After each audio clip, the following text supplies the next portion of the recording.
ये कहानी है धोखे की, खतरे की और एक ऐसे खुफिया मिशन की जिसने एक देश की पूरी अर्थव्यवस्था को बचाने की कोशिश की। ये कहानी है ऑपरेशन फेक नोट की। चलिए इस कहानी को परत दर परत खोलते हैं। हम सब हर रोज नोटों का इस्तेमाल करते हैं, है ना?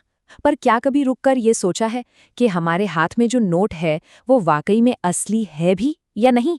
यही सवाल इस पूरी कहानी की जड़ है। तो कहानी की शुरुआत होती है एक बिल्कुल आम से दिन पर, एक ऐसी जगह जहां हर रोज करोड़ों का लेन देन होता है। लेकिन उस दिन कुछ बहुत ही अजीब होने वाला था। तारीख थी 12 अप्रैल 2018। जगह थी दिल्ली का सबसे व्यस्त इलाका करोल बाग।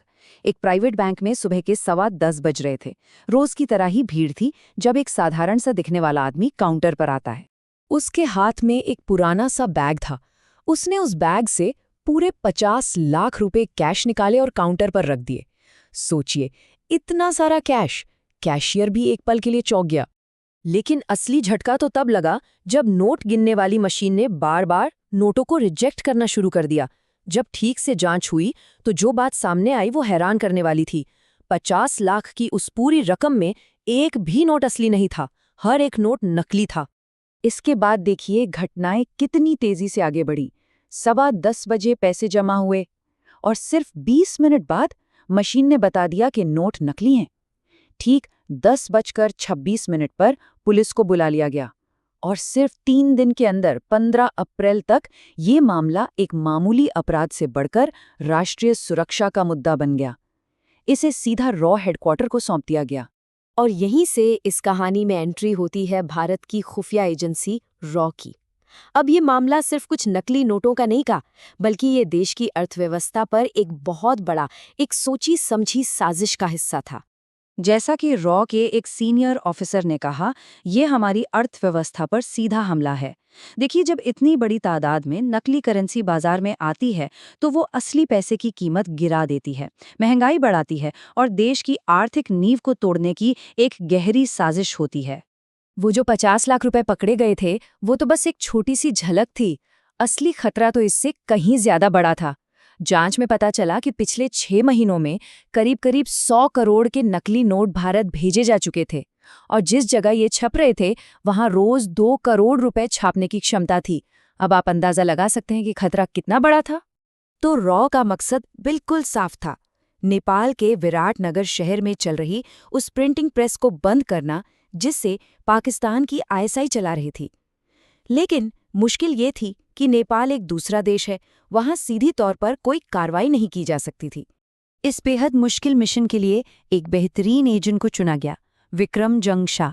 विक्रम नेपाली मूल का भारतीय नागरिक था जो पिछले 10 सालों से रॉ के लिए अंडरकवर काम कर रहा था और इस मिशन का नाम रखा गया ऑपरेशन फेक नोट। तो अब शुरू होता है मिशन का सबसे खतरनाक हिस्सा। विक्रम को एक ऐसी जगह घुसना था जो बाहर से तो कुछ और दिखती थी, लेकिन अंदर से गुनाह का एक बहुत बड़ा अड्डा थी। वो प्रिंटिंग प्रेस एक एनजीओ के नाम पर चल रही थी जिसका नाम था नेपाल शिक्षा विकास संस्थान। दुनिया की नज़रों में ये संस्था गरीब बच्चों के लिए किताबें छापती थी। कितना नेक काम लगता है ना? लेकिन असल में ये आईएसआई का नकली भारतीय नोट छापने का सबसे बड़ा केंद्र था। इस एनजीओ को चलाने वाला चेहरा था डॉक्टर अरुण प्रकाश चतुर्वेदी का। ये भारत में सांसद रह चुके थे, एक बहुत ही सम्मानित व्यक्ति। लेकिन आईएसआई ने अमेरिका में उनके बेटे को फंसाकर उन्हें ब्लैकमेल कर लिया था और अपने बेटे की जान बचाने के लिए वो इस काम में शामिल हो गए। विक्रम ने एक प्रकाशक अधिकारी का भेष बनाया। उसका प्लान बहुत ही सीधा और असरदार था।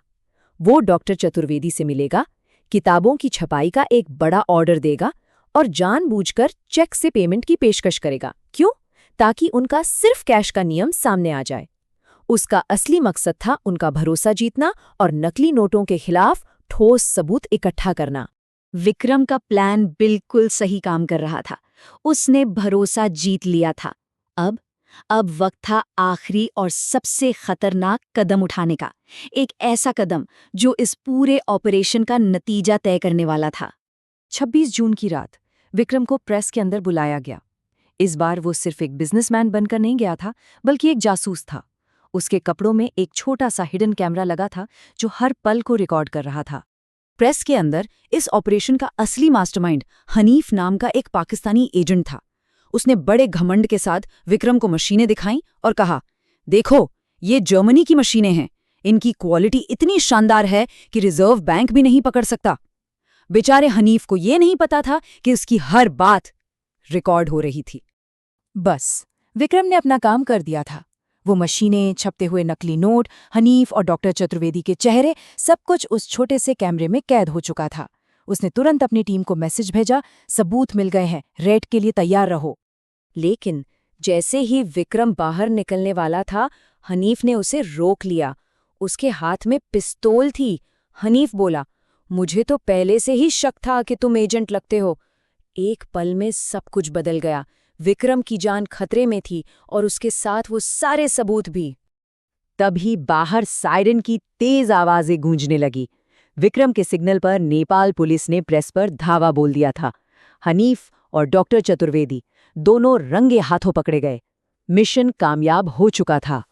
इस ऑपरेशन ने सिर्फ एक प्रिंटिंग प्रेस को बंद नहीं किया, बल्कि एक बहुत गहरी साजिश को नाकाम किया था। और कहानी के अंत में हर किरदार को अपने किए का फल मिला।